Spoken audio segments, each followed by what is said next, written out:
Oh.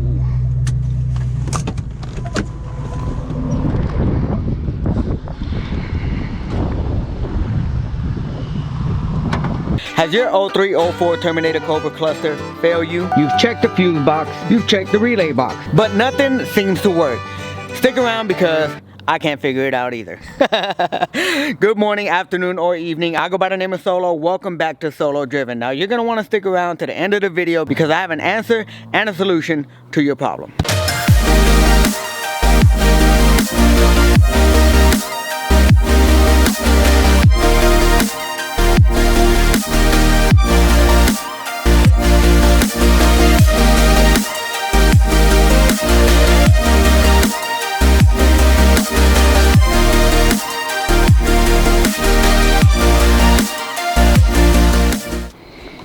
Alright, so I'm about to show y'all. I already have the dash all apart because when I was diagnosing it, you know, I had to take everything apart. So I just kind of left it like this until, you know, I fixed it. But let's see if we can get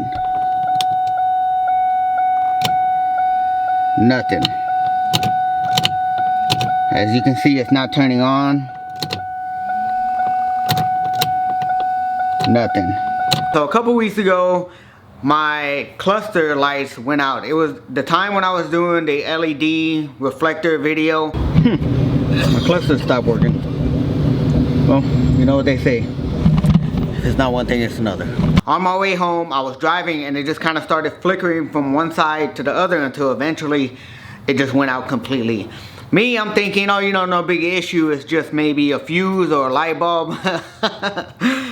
Yeah, it's not that simple with Cobras. So for those that may not know, the 0304 SVT Cobra has Indiglo gauges in the cluster, and that is all electronically controlled. So once one wire goes out, the whole thing goes out. So I checked all the fuses, everything was fine. I even went in the relay box inside the engine bay. Everything was fine, everything checked out. All the gauges were working, the fuel, the boost, miles per hour, RPMs, everything was functioning the way it should. But for whatever reason, the lights were not working. After doing some research on the forum, I found out that the inverter goes bad after a long period of time on these cars. What the inverter does, I have no idea. But what I do know is that when that goes out, the lights go out and you can no longer see at night. So, you know, no big problem. I'll just call the dealer, or maybe even possibly go to the junkyard and get one off of a GT or something. Again, no. I called Ford, they no longer make this part. They discontinued it. You cannot get an inverter unless you go with a aftermarket supplier. So stick around to the end of the video to see if we fix the problem.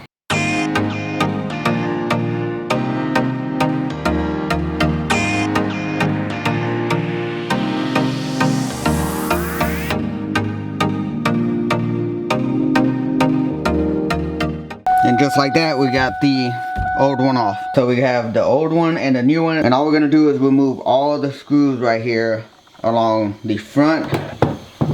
Once we get that, remove all the screws right here from the back, and then you'll have access to that inverter behind the cluster.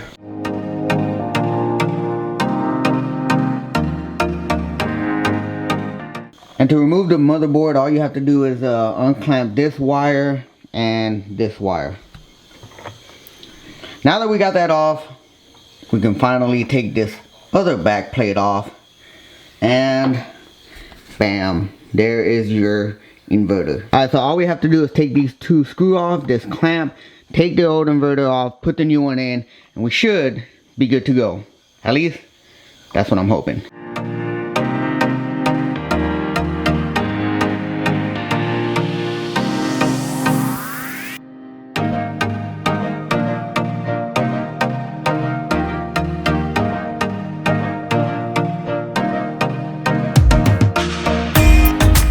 So the black one actually has a different part number than this one. I don't think it's because the new cluster that I have is convertible. I don't think that really has, I mean, it's all the same wiring. It's all set up exactly the same. So I'm not really too sure about that. What I am wondering though, when you put a new cluster from a different Cobra on yours, it's not even gonna start.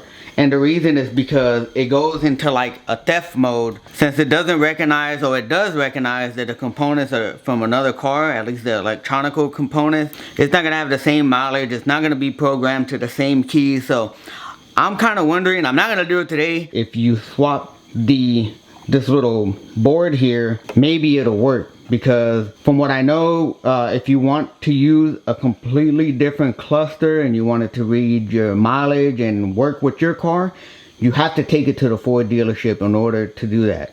So that's going to be like another, who knows how much they charge. I'm pretty sure it's going to be like $200 to program everything, or $100. Either way, it's not like worth it for me right now. But I'm wondering if all you have to do is change this, since it's already, you know, programmed to your car and it has all your information, with the other one, and it'll work. But we'll save that experiment for another time. For now, let's just switch out the inverters, see if it works. That way I can drive comfortable at nighttime and actually see how fast I'm going and avoid tickets.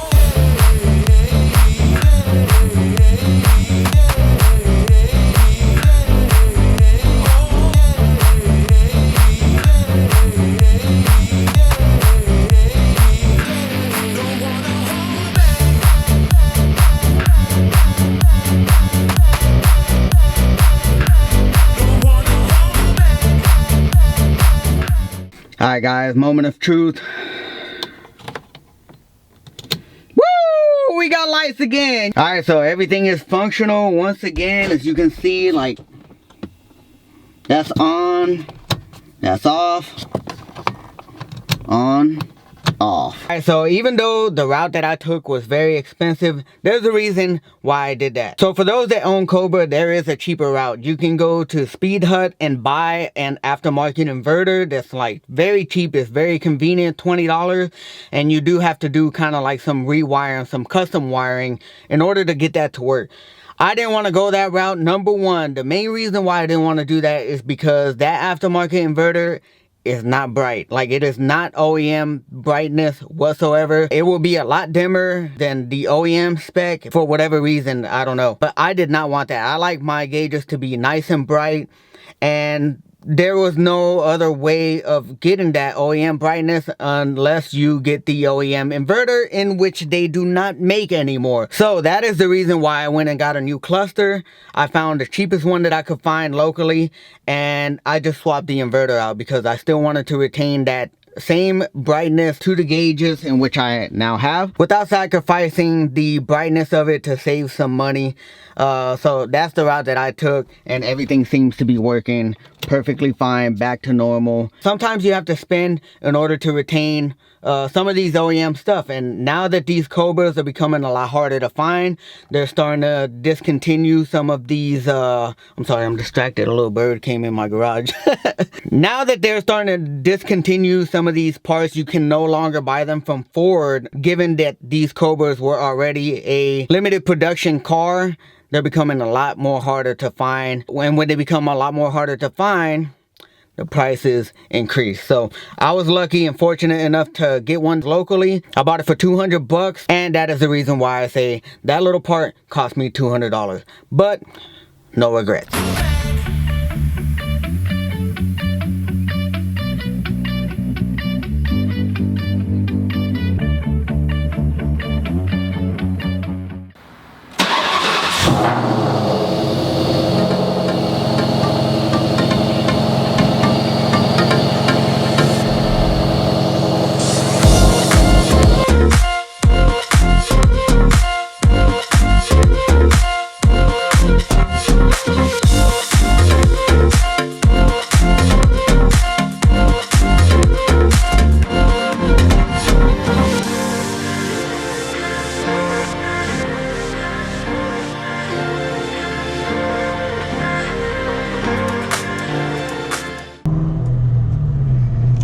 It's true what they say. You don't realize what you have until it's gone. Ooh, look at that Hellcat. Oh.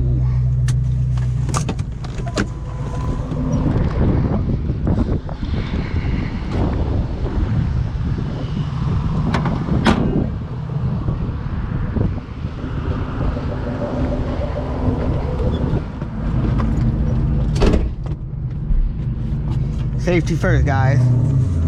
Safety first.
So yeah, we officially fixed the issue. You know what, I really didn't appreciate these Indiglows, but you know what, I appreciate them that much more now because, you know, it just kind of represents the era that this car was from. And you know, Indiglows were a big thing, and that's something that Ford put in from the factory when you bought a Terminator Cobra. So I appreciate them a lot more. And you know what, these lights, you know, everything just it's just coming together so well for me. And every little thing that I add to the car that just you know, kind of represents me, like these fenders, I fall in love more and more with it every single day. And you know what, this build is coming along, and like I said, I want to do different things but subtle changes that kind of stand out and make it my own. So I'm really happy with the way this car is coming out, and it's only going to continue to get better. Now with that being said, we hit 700 subscribers on the Solo Driven channel. I want to thank each and every one of y'all for the continued support, you know, from the comments to the like to the sharing to the sub. You know, I really appreciate that. Like I mentioned in Instagram, on a grand scale of numbers, 700 may not seem like a lot, but if you put 700 people in front of you, you will understand why I'm grateful for that number.